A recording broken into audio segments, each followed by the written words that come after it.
Nous allons voir dans cette vidéo formation comment regarder et modifier les propriétés de votre document Excel 2010. Donc tout d'abord, pour accéder aux propriétés de votre document, vous n'avez juste qu'à vous rendre en haut à gauche et cliquer ici sur le menu Fichier. Une fois ce menu fichier ouvert, vous allez avoir ici donc dans la catégorie Informations, tout à droite, les différentes propriétés disponibles pour votre document. Donc vous voyez ici, vous avez donc par exemple un aperçu. Donc si vous cliquez sur cet aperçu, vous allez automatiquement revenir à votre document. Donc vous voyez, je clique ici et vous voyez donc je suis maintenant revenu donc à mon document. Je vais de nouveau me rendre en haut à gauche et cliquer ici sur Fichier comme ceci.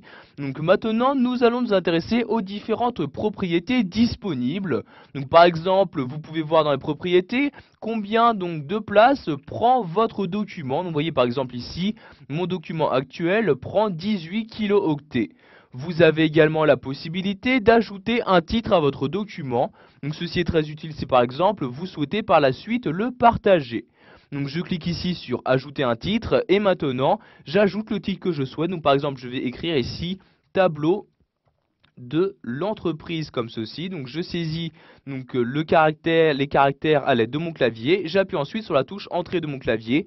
Donc vous voyez, je clique maintenant en dehors du cadre et vous voyez donc que j'ai bien inséré le titre que je souhaitais. Vous pouvez de cette même manière ajouter des balises ou encore des catégories à votre document. Donc par exemple ici je souhaite ajouter une catégorie, je clique ici sur ajouter une catégorie et par exemple ici je vais ajouter la catégorie travail. Je crée donc travail, je clique maintenant en dehors et voyez la catégorie a bien été insérée. À partir des propriétés de votre document, vous avez également accès à différentes dates. Par exemple, la date de la dernière modification que vous avez apportée. Donc, vous voyez, vous laissez votre souris dessus et vous avez donc la date qui s'affiche. Donc, par exemple, ici, la dernière modification apportée à mon document date d'aujourd'hui à 12h01.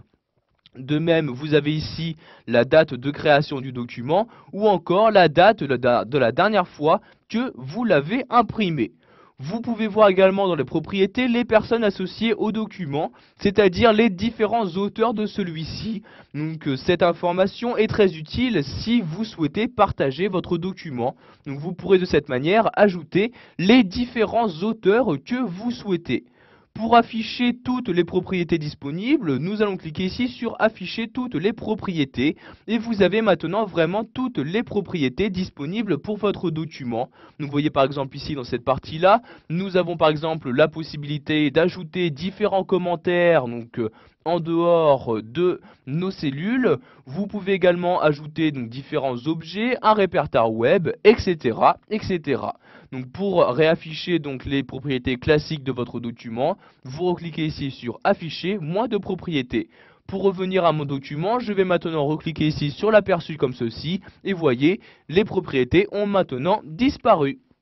Voilà, vous avez maintenant la possibilité d'utiliser et donc de personnaliser les propriétés de votre classeur Excel 2010.